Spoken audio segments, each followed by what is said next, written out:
पुरी जगन्नाथ मंदिर में भगवान श्री कृष्ण की पूजा होती है, लेकिन भगवान श्री कृष्ण के साथ मंदिर में राधा या रुक्मिणी जी की पूजा नहीं होती।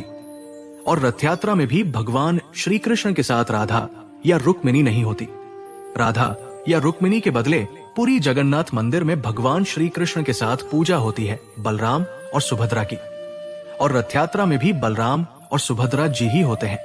परंतु क्यों जगन्नाथ मंदिर में श्री कृष्ण के साथ राधा या रुक्मिणी जी की पूजा क्यों नहीं होती है, और जगन्नाथ मंदिर में श्री कृष्ण के साथ बलराम और सुभद्रा की पूजा क्यों होती है, और रथ यात्रा में भी भगवान श्री कृष्ण के साथ बलराम और सुभद्रा जी ही क्यों होते हैं? आइए जानते हैं।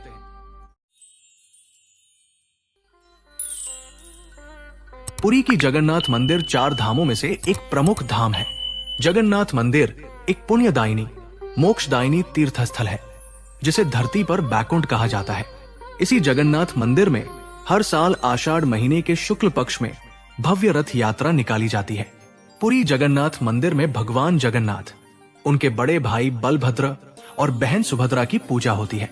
और रथ यात्रा में भी भगवान श्री कृष्ण के साथ राधा या रुक्मिणी नहीं होती, बल्कि बलराम और सुभद्रा होते हैं। इस विषय में कथा कुछ इस प्रकार प्रचलित है। द्वारिका में भगवान श्री कृष्ण रुक्मिणी आदि राज महिषियों के साथ शयन करते हैं। एक रात ऐसा हुआ, श्री कृष्ण निद्रा में अचानक राधे राधे बोल पड़े। निद्रित पति श्री कृष्ण के मुंह से राधे नाम सुनकर महारानियों को आश्चर्य हुआ। श्री कृष्ण जब नींद से जागा तो उन्होंने अपना मनोभाव महारानियों के सामने प्रकट नहीं होने दिया और उठकर चले गए। तब रुक्मिणी ने अन्य रानियों से कहा, बहनों जानते हो, वृंदावन में राधा नाम की एक गोप कुमारी है। मैंने सुना है कि उस राधा से हमारे प्रभु बहुत प्यार करते थे, जो अब प्रभु से बिछड़ गए हैं। विवाह के बाद से ही हम सबने अपने स्वामी की कितनी सेवा की है, लेकिन हम सबकी इतनी सेवा, निष्ठा, भक्ति और प्रेम के बाद भी प्रभु ने उस राधा को नहीं भुलाया है।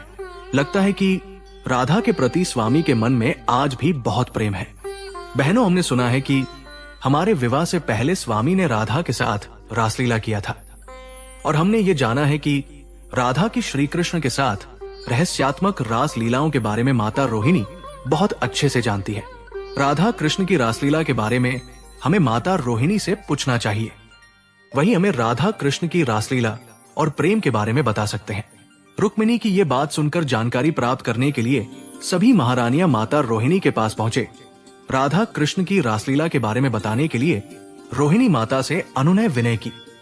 पहले तो माता रोहिणी ने बात को टालना चाहा, लेकिन महारानियों के हट करने पर कहा, ठीक है, मैं तुम लोगों को वो सब बातें बताऊंगी, परंतु ये बात सुनने से पहले सुभद्रा को पहरे पर बिठा दो, ताकि कोई अंदर ना आने पाए।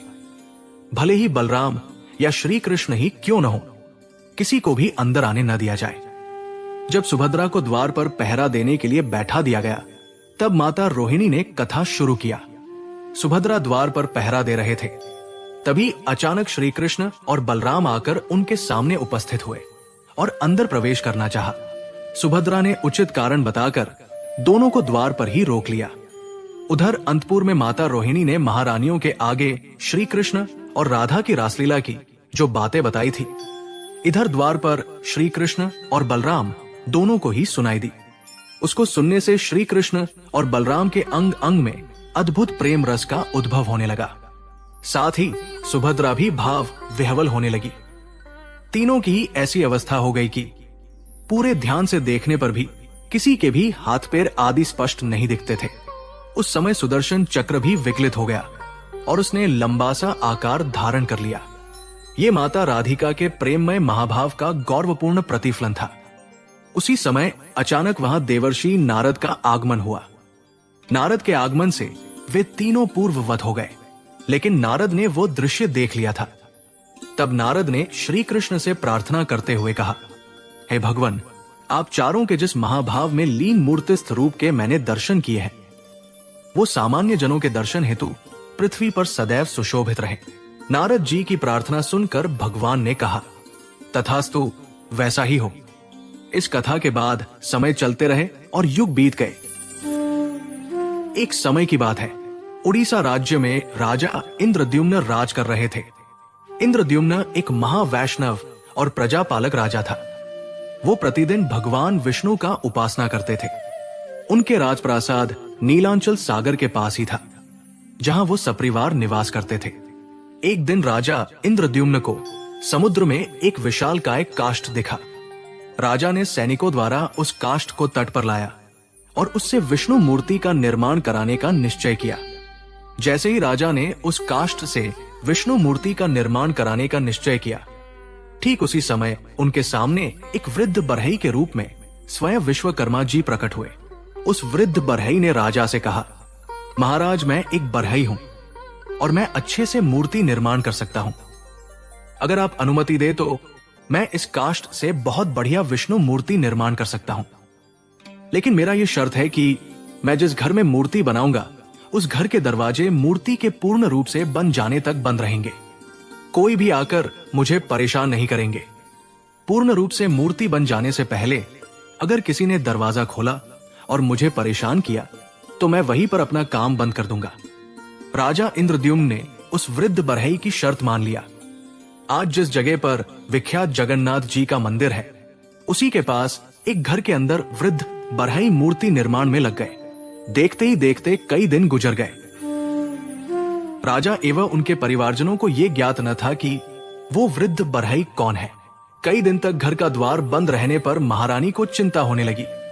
उसने सोचा कि बिना खाए पिए वो बरहई कैसे काम कर सकेगा। अब तक वो जीवित भी होगा या मर गया होगा।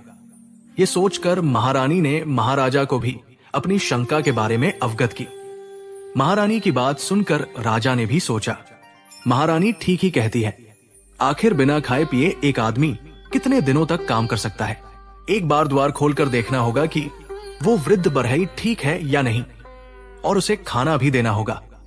ऐसे सोचकर राजा इंद्रद्युम्न ने महारानी के साथ खुद जाकर उस घर का दरवाजा खोल दिया। राजा ने देखा वहां अर्धनिर्मित अवस्था में श्री जगन्नाथ, सुभद्रा तथा बलराम की 3 काष्ठ मूर्तियां हैं।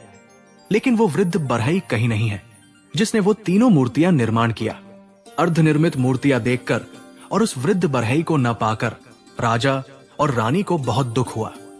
दोनों शर्त भंग करके दरवाजा खोलने की अपने सिद्धांत पर पश्चाताप करने लगे।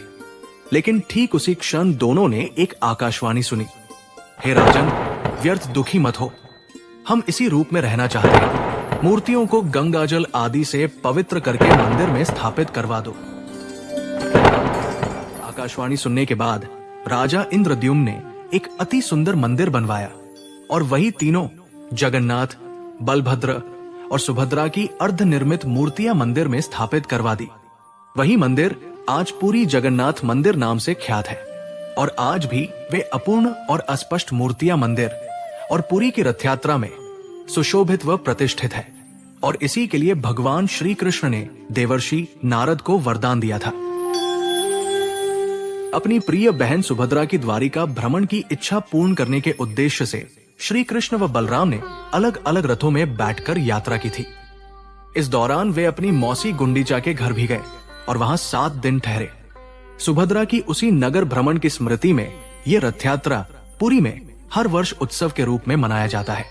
तभी से इस यात्रा की परंपरा शुरू हुई। आज भी यही यात्रा रथों के माध्यम से जगन्नाथ मंदिर से गुंडीचा मंदिर तक होती है। क्योंकि कृष्ण बलराम ने सिर्फ अपनी प्रिय बहन सुभद्रा को नगर भ्रमण के लिए ले गए थे, इसलिए रथ यात्रा में कृष्ण के साथ बलराम और सुभद्रा की रथ होता है और उन्हीं के मूर्ति रखी जाती है, राधा अथवा रुक्मिणी की नहीं। मित्रों, आज पुरी जगन्नाथ मंदिर की ये कथा आपको जरूर पसंद आई होगी। वीडियो अच्छी लगी तो एक लाइक जरूर कर दीजिए और आगे भी हमारे साथ जुड़े रहने के लिए कृपया हमारे चैनल को सब्सक्राइब कर लीजिए। आगे अन्य एक नई कथा के साथ फिर मिलेंगे। धन्यवाद। जय श्री कृष्ण।